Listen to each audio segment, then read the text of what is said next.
Hello guys, welcome. ये हमारा second part है हमारी दुआसू वाली सीरीज़ का। इसमें हम क्वेश्चन नंबर 51 से क्वेश्चन नंबर 100 तक देखेंगे। So let start with our first question. इसमें हमारा 51 क्वेश्चन है, एनसीफेलोमेलेशिया किस विटामिन की कमी से होता है। जैसे कि मैंने आपको पिछली स्लाइड में भी बताया था कि आपके विटामिन और न्यूट्रिशंस जो है, nutrition deficiency, vitamin deficiency, mineral deficiency काफ़ी इंपॉर्टेंट है। तो हमारा जो विटामिन ई है उसकी कम डिफिशियंसी से जो है इंसेफेलोमेलिशिया होता है। Then we have blood clotting के लिए इसमें पूछा गया है कि आपका कौन सा विटामिन इंपॉर्टेंट है। तो आपका विटामिन के जो है ब्लड क्लोटिंग के लिए इम्पोर्टेंट है। कैल्शियम भी है, मिनरल। अगर मिनरल पूछा होता तो कैल्शियम कहते, अगर जो है विटामिन पूछा है तो हमारा विटामिन के है। तो ये आपको ध्यान देना है कि विटामिन पूछा है कि मिनरल पूछा है। Then we have selenium. अब इसमें सेलेनियम का ये क्वेश्चन बहुत ही कॉमन है, बहुत बार आता है, कई जगह पे आता है, आईसीआर में भी आता है कि सेलेनियम कौन सी एंजाइम्स में आता है, या फिर आपको सभी मतलब जो मिनरल्स हैं कुछ कुछ कॉमन जैसे कॉपर, कोबाल्ट वगैरह, ये किस एंजाइम के साथ जुड़े हुए हैं। तो सेलेनियम आपका ग्लूटाथायोन पर ऑक्सीडेज में आता है, में जो है सेलेनियम होता है। Next we have fibrin. Fibrin अब किस में प्रेजेंट होता है, इसमें दिया गया था प्लाज्मा, सीरम, ब्लड कहाँ होता है। तो आपका जो फिब्रिन है वो आपका प्लाज्मा में होता है। कहीं प्लाज्मा में प्रेजेंट है फिब्रिन। यही पूछा गया था ये क्वेश्चन। कुछ कुछ ऐसे क्वेश्चन टफ हो जाते हैं जो जो है आपको आसानी से आपके जो नोट्स वगैरह में नहीं मिलते। इसके लिए आपको बहुत डीप स्टडी करना होता है। अगर ऐसे क्वेश्चन आपको नहीं आते तो दुआसों में तो कोई भी नेगेटिव मार्किंग नहीं है। तो आप आसानी से जो है इन्हें क्वेश्चंस को जो है अपना अटेम्प्ट ले सकते हैं। अब आपसे पूछा गया है कि डिफरेंशियल डब्ल्यूबीसी काउंट आप किस वजह से करते हैं। तो डिफरेंशियल डब्ल्यूबीसी काउंट आप बॉडी में इन्फ्लेमेशन को अगर प्रेजेंट है या नहीं उसका पता लगाने के लिए करते हैं। देन आपसे पूछा गया विटामिन सी आपका पुअर किस फूड में है। तो आपको ऑप्शन दिए गए जिसमें कि मिल्क में जो है आपका विटामिन सी पुअर है। और जो है मिल्क जो है आयरन, इन आयरन में, आयोडीन में, इन सब में जो है, इन सब में भी उसकी डेफिशिएंसी है, और विटामिन सी में भी पुअर है। देन आपसे पूछा गया कि मीट में क्या पुअर है। तो आपका फिर से vitamin C, milk, meat, egg, इनमें आपका जो है विटामिन सी पुअर है। ये बहुत इंपॉर्टेंट क्वेश्चन है, काफ़ी बार आ चुका है। देखिए विटामिन के कितने सारे क्वेश्चन आ चुके हैं, तो ये काफ़ी इंपॉर्टेंट हो जाते हैं विटामिन।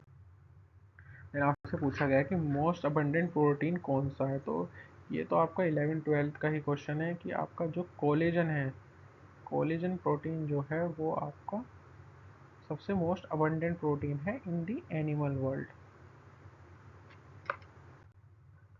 और प्रोटीन एस्टिमेशन, अब आपको प्रोटीन एस्टिमेशन के बहुत सारे टेस्ट दिए हुए थे कि बायोरेट टेस्ट, निनहाइड्रिन टेस्ट, और कोई अलग सा रैंडम टेस्ट दे दिया भाई, मिल्क रिंग टेस्ट या कुछ। तो उसमें से आपको ढूंढना था इसमें से कौन सा जो है प्रोटीन एस्टिमेशन का टेस्ट नहीं होता, कौन सा हम यूज़ नहीं करते। तो आप कोई रैंडम जो टेस्ट जो नहीं यूज़ करते वो कर सकते हो, क्योंकि बायोरेट, निनहाइड्रिन तो प्रोटीन एस्टिमेशन के यूज़ करते हैं। तो इसके अलावा जो आपको मिल जाए ऑप्शन वो आप कर सकते हैं। लेकिन आपसे पूछा गया है कि एल्ब्यूमिन जो है अफेक्ट नहीं होता, किन केसेस में नहीं होता। तो आपको बहुत सारे रैंडम डिसीज़ दे सकते हैं या कुछ और दे सकते हैं इसमें अफेक्ट नहीं होता, क्योंकि एल्ब्यूमिन आपका जनरली अफेक्ट होता है एनीमिया में, आपका क्रोनिक हार्ट फेलियर में, आपका रीनल इनएफिशिएंसी में होता है अफेक्ट। इसके अलावा अगर आपको कोई ऐसी मिलता है कि जिसमें नहीं है, आपको नहीं पता है, या फिर उसमें नहीं होता डिसीज़ में एल्ब्यूमिन अफेक्ट, तो वो आपका आंसर होगा। देन आपसे पूछा गया है कि ब्लड का वो वॉल्यूम जो किडनी से पास होता है या रीनल से पास होता है तो उसे क्या कहते हैं। तो उसे कहते हैं रीनल प्लाज्मा फ्लो।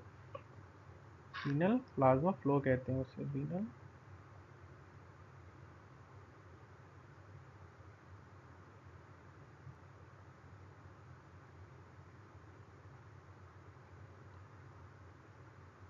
अब देखिए इनके जो है आपको पेपर तो नहीं मिलता है तो इससे, लेकिन आपको इनसे जो है थोड़ा सा आइडिया हो जाएगा कि किस तरीके पेपर आता है, क्या लेवल रहता है एग्ज़ाम का, या फिर कितने पेपर इजी होता है, मॉडरेट होता है या हार्ड होता है। तो आप उस हिसाब से पढ़ सकते हैं जो है। और थोड़ी राइटिंग मेरी ख़राब है तो इससे थोड़ा सा स्पेयर करें। और फिर ये आपका क्वेश्चन आ गया है ईजीबी का, जबकि ये भी कोई ज़्यादा हार्ड क्वेश्चन नहीं है। आपके 2022-2023 में आईसीआर में तो एजीबी से इससे भी काफ़ी मतलब टफ क्वेश्चन पूछे गए हैं, ऐसे न्यूमेरिकल्स पूछे गए हैं। तो ये तो आपका काफ़ी फिर भी आसान है, तो इसके लिए आपको पता होना चाहिए कि आपका जो है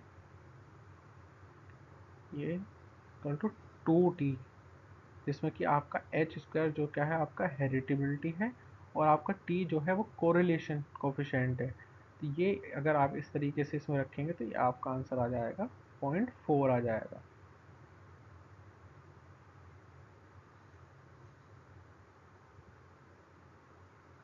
ये आपका इसमें आंसर आ जाएगा। ये यहाँ पे कुछ गलत दिया हुआ है, ये आपका टी होना टी था, ये आपका कोरिलेशन कोफिशिएंट दिया हुआ था, ये आपका इसमें हेरिटेबिलिटी निकालनी थी फुल शिप के लिए। फुल शिप के लिए ये है, अगर आपका यहीं पे हाफ शिप हो जाता तो ये आपका जो है अगर हाफ शिप होता तो ये आपका 4t हो जाता। तो आप ऐसे भी कुछ अगली अगली बार हो सकता है चेंज कर दें, वो आपको हाफ शिप पूछ लें, तो वो भी आपको पता होना चाहिए। फिर आपसे पूछा गया है कि ABO जो ब्लड का सिस्टम है ये किसने ढूंढा था। ये आपका आप जो है आपको 12th में पढ़ा होगा आपने, लैंडस्टीन ने ढूंढा है।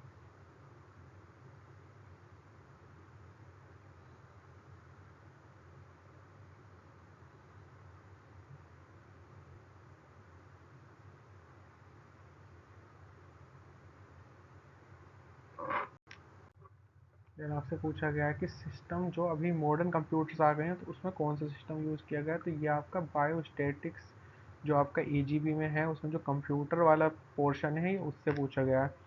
तो इसमें जो आप दो बेसिकली ऑप्शन में फंसेंगे वो है डेसिमल सिस्टम या बाइनरी सिस्टम। तो अब जो है बाइनरी सिस्टम को यूज़ करते हैं, पहले डेसिमल सिस्टम को यूज़ करते थे। आपके बाइनरी सिस्टम होता है कि मतलब आपको ओनली दो डिजिट को आप यूज़ कर रहे हैं, यानी कि 0 और 1 के फॉर्म में जो है कंप्यूटर अपने सभी इंफॉर्मेशन को स्टोर कर रहा है, या तो 0 1 के कॉम्बिनेशन से अलग अलग डिफरेंट कॉम्बिनेशन में, तो बाइनरी सिस्टम यूज़ होता है। देन कि आपको पिग फीडिंग के टाइम पे क्या चीज़ कंसिडर नहीं करते हैं। तो पिग फीडिंग के टाइम पे आप कार्बोहाइड्रेट कंसिडर नहीं करते, आप प्रोटीन कंसिडर नहीं करते, आप फैट नहीं करते। आप क्या नहीं करते, तो वो है कि आप प्रोटीन तो वो करते हैं लेकिन प्रोटीन की जो क्वालिटी है, प्रोटीन की आप क्वालिटी को कंसिडर नहीं करते हैं, क्योंकि पिग को जो है आप देखते हो काफ़ी किचन वेस्ट वगैरह पे भी जो है पिग अच्छी ग्रोथ करते हैं। तो आप प्रोटीन की उसमें काफ़ी क्वालिटी नहीं करते हैं, तो आपका जो है लो ग्रेड फूड पे भी पिग जो है अच्छी ग्रोथ देता है, इसमें आप प्रोटीन की क्वालिटी नहीं करते हैं। तो ये कुछ क्वेश्चन है कि आपको जनरल वैसे कहीं लिखे नहीं होते, ये आपको खुद ही थोड़ा सा कॉमन सेंस से कर लेने हैं। यानी ये है कि आपकी मिक्स्ड फार्मिंग क्या होती है। तो आपकी मिक्स्ड फार्मिंग वो होती है इसमें आप लाइव स्टॉक प्लस क्रॉप, आप लाइव स्टॉक भी रियर कर रहे हैं, साथ में आप जो है क्रॉप्स भी उगा रहे हैं, तो ये आपकी मिक्स्ड फार्मिंग है। इससे आपका रिस्क कम हो जाता है, और जिस टाइम पे आपकी क्रॉप नहीं आती, जो ड्राई पीरियड है, उसमें आप लाइव स्टॉक के ज़रिए मिल्क वगैरह एग, इससे आप अपनी फैमिली का जो है फैमिली का गुजारा कर सकते हैं, या फिर और भी चीज़ें हैं जिसे हम बेच सकते हैं, दूध को बेच भी सकते हैं। तो इसमें live stock plus crop rear की जाती है। ठीक है, फिर हम मिक्स्ड रेशियो फॉर पोल्ट्री क्या है, इसमें आपको ऑल मिक्स्ड ग्रेन फीडिंग दी हो जाती है, ऑल मिक्स्ड ग्रेन फीडिंग आप पोल्ट्री में देते हैं। फिर आपका पूछा गया है कि अगर आपका किसी फोडर में आपका जो ये है क्रूड फाइबर आपका लेस देन 18% है, और TDN आपका मोर देन 60% है, तो उसे आप क्या कहेंगे, रफेज कहेंगे, कंसनट्रेट कहेंगे, क्या कहेंगे। देखिए ये पहले ही दिया हुआ है कि क्रूड फाइबर लेस देन 18% हो गया, और TDN मोर देन 60% होती है, आपका कंसनट्रेट है। वहीं अगर ये इससे अपोजिट हो जाता कि वह TDN लेस देन 60% हो जाता और क्रूड फाइबर मोर देन 18%, तो ये आपका रफेज बन जाता।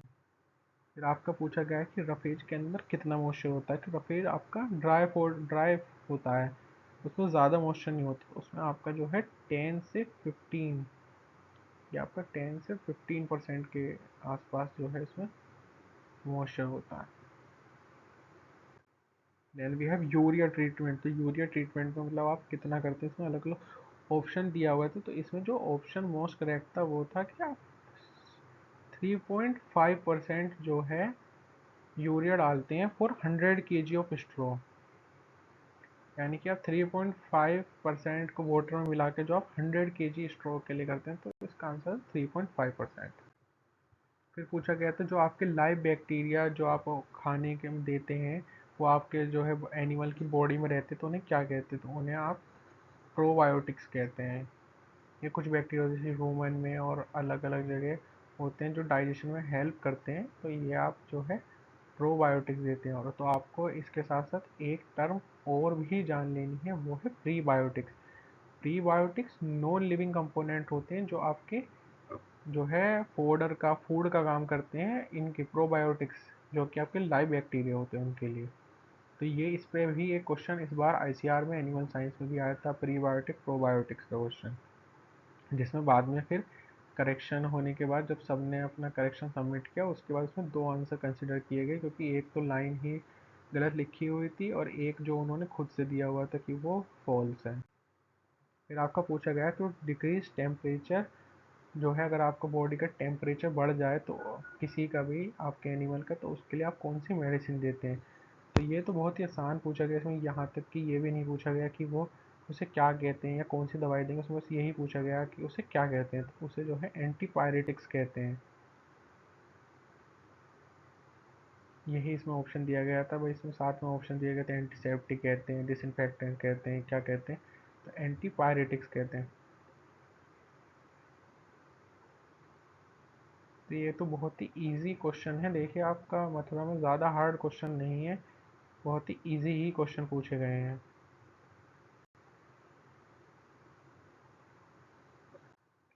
देन ये पूछा गया कि सिंथेटिक एडीएच क्या होता है? तो सिंथेटिक एडीएच जो है अलग अलग ऑप्शन दिए हुए थे, तो इसमें भी अगर आपको नहीं भी पता है तो आप एक आइडिया लगा सकते हैं। ऑप्शंस को देख के आप जो है ऑप्शंस को निकालिए कि ये नहीं हो सकता, ये नहीं हो सकता, ये नहीं हो सकता। इसी तरह से उसमें जो है बहुत सारे ऑप्शन दिए होते हैं, ऑक्सीटोसिन ये वो, तो उसमें एक ऑप्शन था जो कि आपका अलग ही बैठ रहा अलग था बिल्कुल, और वही उसका आंसर था, वो था डेस्मोप्रेसिन। डेस्मोप्रेसिन वैसोप्रेसिन ये आपके सिंथेटिक एडीएच का काम करते हैं।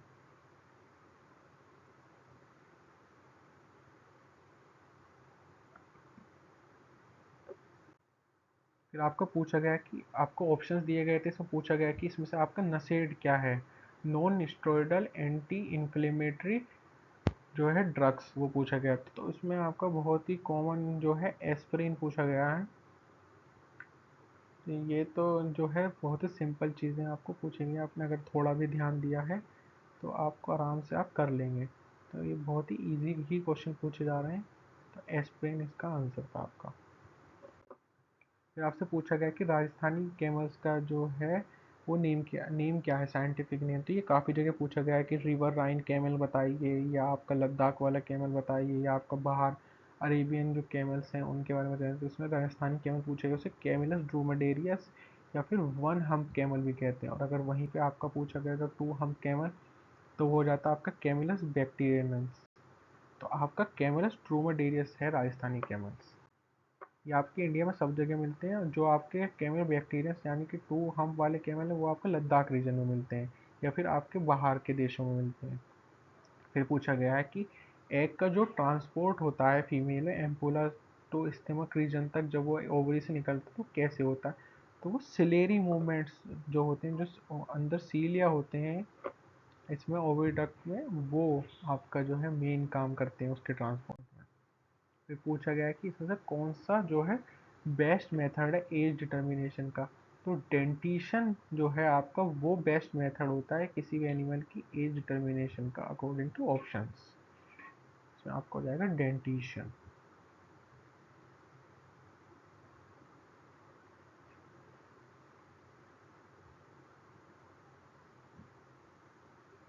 आप उनकी एज से उनका आइडिया लगा सकते हैं।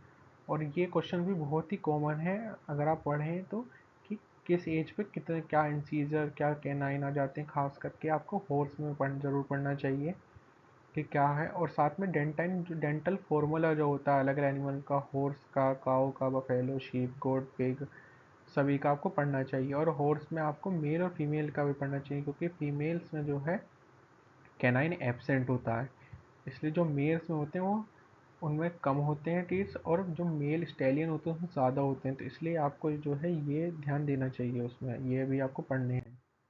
फिर बफेलो जो वेलोइंग करती है, बफेलो जो पानी में जो है वेलोइंग करती है, उससे वो हीट स्ट्रेस को रिड्यूस कर लेती है। तो वो कैसे रिड्यूस करती है, उसमें क्या है, कन्वेंशन होता है, कंडक्शन होता है, क्या होता है, तो उसमें इवेपोरेशन होता है आपका। इससे जो है वो कम करती है। तो ये आपको फिजियोलॉजी के जो इन्वायरमेंटल फिजियोलॉजी है उसको आप ध्यान से पढ़ेंगे तो ये क्वेश्चन हो जाएगा। वो भी काफ़ी इंपॉर्टेंट यूनिट है फिजियोलॉजी की। फिजियोलॉजी में आपका एक तो एनिमल रिप्रोडक्शन वाली यूनिट, एक डाइजेशन वाली यूनिट, और ये इन्वायरमेंटल फिजियोलॉजी वाली, ये तीन यूनिट बहुत ही इंपॉर्टेंट है। थोड़ा बहुत आपको साथ में हार्मोन्स भी देखने चाहिए। नर्वस और हार्ट उसमें इतना, कार्डियक सिस्टम उसमें इतना इंपॉर्टेंट नहीं है। साथ में आपसे पूछा गया कि सरफेस और एटमॉस्फेयर ऑफ द अर्थ जो विद इन हेल्ड होता है उससे क्या इफेक्ट प्रोड्यूस होता है, तो उससे आपका ग्रीन हाउस इफेक्ट प्रोड्यूस होता है। जो गैसेस होती हैं जैसे CO2, मीथेन वगैरह, तो ये हीट को एंट्रैप कर लेती हैं, तो इस वजह से ग्रीन हाउस इफेक्ट होता है। तो ये आपके इसी वजह से हो पाता है क्योंकि अर्थ पे जो है एटमॉस्फेयर है, तभी आपके अर्थ जो है थोड़ा सा, वरना बहुत जब जैसे सन डाउन होगा, सनसेट होगा, वैसे ही आपकी अर्थ बहुत ज़्यादा ठंडी हो जाती है, लेकिन वो हीट को एंट्रैप रखती है ग्रीन हाउस इफेक्ट की वजह से। तो यही पूछा गया कि ये सरफेस और एटमॉस्फेयर होने की वजह से ही होता है अर्थ पे, जैसे मून पे ये नहीं होता क्योंकि वहाँ कोई एटमॉस्फेयर नहीं है उसका। फिर आपसे पूछा गया कि डॉकिंग इन शिप क्यों करते हैं, तो डॉकिंग का मतलब होता है कटिंग ऑफ टेल क्यों करते हैं शिप में, तो इससे क्या होता है आपका फीकल लोड कम हो जाता है जो है शिप में, उसके लिए करते हैं। फिर आपसे पूछा गया कि फ्लशिंग राशन जो देते हैं शीप गोट में बिफोर द ब्रीडिंग सीजन, ताकि वो एक बहुत ज़्यादा अच्छा दे सकें, जो है ट्विंस पैदा कर सकें या ओवुलेशन रेट उनका अच्छा हो जाए, तो देते हैं। तो कितना होना चाहिए, तो वो आपका 250 ग्राम होता है। फिर आपको पूछा गया है कि best time of breeding in sheep in plain region में क्या होता है, तो प्लेन रीजन में ना आपका फ्रेंड्स ऑटम जो सीज़न होता है ये है। ये क्वेश्चंस आपके पहले 2016 उस टाइम पे ICR में भी पूछा गया है। ये क्वेश्चन आपका 2016 के आसपास जो ICR का एग्ज़ाम हुआ था उसमें इस तरीके के क्वेश्चन पूछे जाते थे। तो ऑटम जो है, अगर आपकी शीप जो है वो प्लेन में पूछा गया तो आपका ऑटम है। और वहीं पे अगर पूछा जाता कि best time of breeding in sheep in hilly areas, तो वो समर होता है क्योंकि वहाँ हिल में क्या ज़्यादा ठंड हो जाती। तो एक अच्छा जो टाइम आता कि अच्छा बहुत ज़्यादा ठंड नहीं है, गर्मी नहीं, तो समर में होता। तो अगर हिल्स होता है यहाँ, तो इसका आंसर जो है समर सीजन होता है।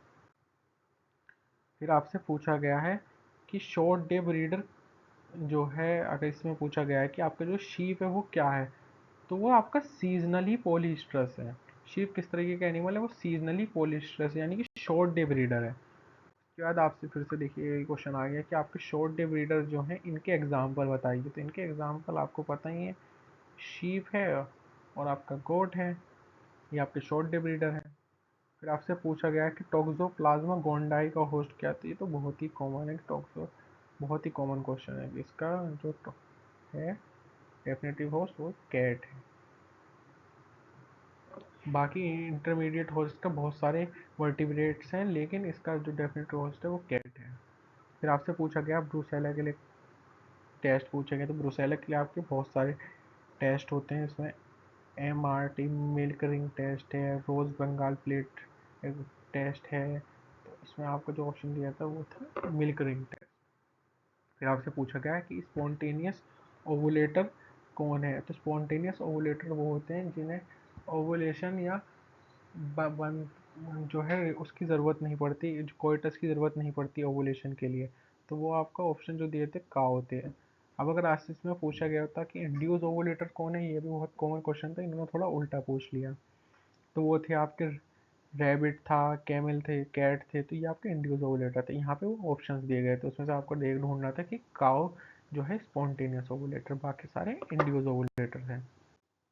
फिर आपसे पूछा गया है कि cyclic series of cellular progression जो होता है मेल की टेस्टिस उसे क्या कहते हैं, तो उसको आप स्पर्मेटोजेनिक साइकिल कहते हैं। ये एक तरीके से आपसे डेफिनेशन पूछी गई है। फिर आपसे पूछा गया है नॉन एब्जॉर्बेबल जो सूचर मटेरियल है, सूचर मटेरियल वाला क्वेश्चन बहुत जगह आता है, ये यूपी कैटेट में भी आपका आया हुआ है, इसमें भी आया हुआ है। तो आपको सूचर्स के एग्जाम्पल देख लेने हैं कि सूचर कौन सा किस चीज़ के लिए है, कौन से एब्जॉर्बेबल है, नॉन एब्जॉर्बेबल है, नेचुरल है, सिंथेटिक है, या और कोई प्रोमिनेंट फीचर है कि कौन से किस चीज़ में लगते हैं। तो इसमें नॉन एब्जॉर्बेबल में जो ऑप्शन दिया गया था उसके अकॉर्डिंग पॉलीप्रोपाइलीन जो है वो आपका नॉन एब्जॉर्बेबल था। वैसे तो बहुत सारे हो सकते हैं, लेकिन आपको जो ऑप्शन दिए गए थे उनके अकॉर्डिंग था कि पॉलीप्रोपाइलीन आपका आंसर है।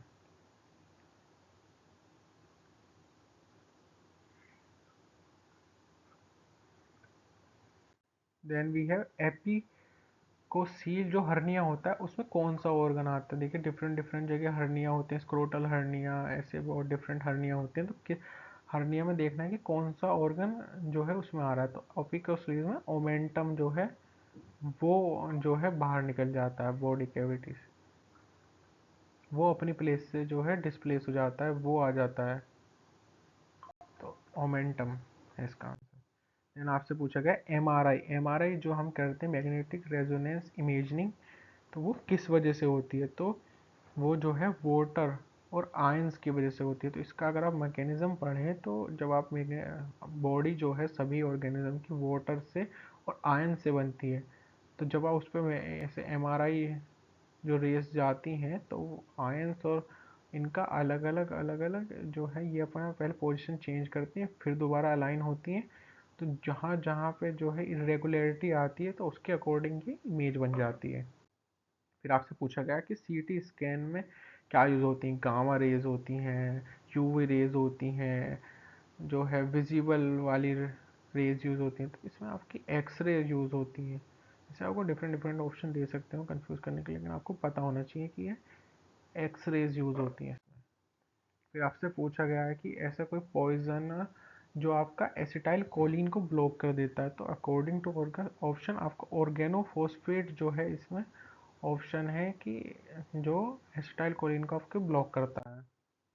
फिर आपसे पूछा गया है कि वीनिंग का इफेक्ट क्या होता है आयन पे, कि वीनिंग की वजह से अगर आप वीनिंग कर लेते हैं, यानी कि आप मदर से सेपरेट कर रहे हैं चाइल्ड को, ऐसे गोट और शीप में 90 डेज पे करते हैं, तो वो कौन से पे सोडियम पे अफेक्ट करता है, वो पोटेशियम को इफेक्ट करता है। तो आपको ये बताना है इसमें। फिर आपसे पूछा गया मेजर एक्स्ट्रा सेलुलर कटायन, तो ये आपके एनिमल साइंस रिफ्रेशर में भी दिया हुआ है और ये बहुत ही कॉमन क्वेश्चन है कि major extra cellular cation anion, major inter cellular cation, major inter cellular anion. तो यहाँ पे यह है, इसका आंसर है सोडियम।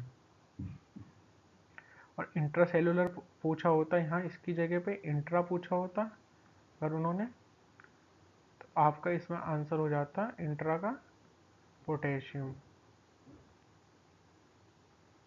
इंट्रा पूछा होता तो ये पोटेशियम हो जाता।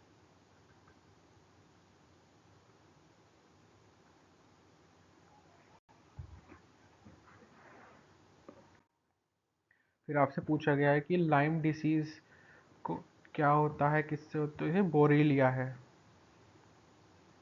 तो ये आपका बोरीलिया से होता है।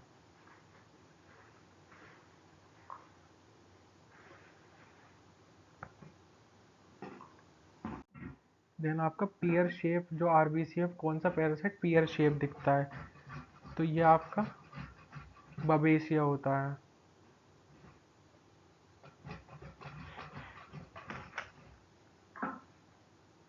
तो आपका बवेशिया जो है वो पियर शेप होता है। तो इसमें आपको देखना है कि एनाप्लाज्मा, थिलेरिया, बवेशिया एंड इनकी कैसी कैसी शेप होती है, ब्लड में होती है, कौन से आरबीसी में होते हैं, कौन से आरबीसी में नहीं होते हैं, कौन सा पैरासाइट कहाँ होता है, उनकी शेप क्या होती है। तो बवेशिया होता है इसका आंसर। फिर देखिए नेक्स्ट क्वेश्चन भी इन्होंने बवेशिया पे ही पूछा हुआ है कि बवेशिया के इनमें से कौन सा क्लिनिकल साइन नहीं, आपको डिफरेंट डिफरेंट क्लिनिकल साइन दिए होते हैं, जैसे कॉन्स्टिपेशन, एनीमिया, फीवर, जॉन्डिस। जो इस तरीके के साइन आप ऐसे ही छोड़ देते हैं कि याद नहीं करते, सिर्फ प्रोमिनेट करते हैं, तो फिर भी इनको देख लें कि किस डिसीज़ में कौन से मेजर साइन होते हैं। फिर आपसे पूछा गया है कि drug of choice of amphistomes क्या होती है। तो ड्रग ऑफ चॉइस तो आप सभी की कर लें कि जो है किस किस एस्केरिस की क्या है, या और जो है लिवर फ्लूक्स हैं उनकी क्या है। तो ड्रग ऑफ चॉइस ऑफ एम्फिस्टोम है ऑक्सीक्लोनाजाइड। फिर आपके पूछा गया है कि जो हुप और फैट लॉक के बीच का रीजन होता है उसको क्या कहते हैं। तो उसको कहते हैं पेस्टन। तो ये आप एक बार हॉर्स का तो ज़रूर पढ़ लें कि हॉर्स में जो है किस किस रीज़न को क्या कहते हैं, बॉडी कॉन्फर्मेशन पढ़ लें। बाकी आपको पढ़ना सभी जानवरों का देख लेना चाहिए एक बार। फिर जो है इसके साथ हमारा ये तो 51 से आप हमारे 100 तक क्वेश्चन पूरे हो चुके हैं। आपका सेकंड आप जो है इसका नेक्स्ट पार्ट जो कि हमारी इस वीडियो का सीरीज़ का जो थर्ड पार्ट है जिसमें हमने आगे क्वेश्चन कवर किए हैं वो आप देख सकते हैं। इसके दो पार्ट है, एक थर्ड पार्ट है, फोर्थ पार्ट है। इसमें आपके पूरे 200 क्वेश्चन कवर हो जाएंगे। उसके बाद हम कोशिश करेंगे कि हम यूपी कैटेट के भी सारे क्वेश्चंस को लाने की कोशिश करें, उसको भी आपको बताएं। So thank you so much, और ऐसे ही कंटेंट देखने के हमें लाइक शेयर एंड सब्सक्राइब करें। All the best guys, thank you.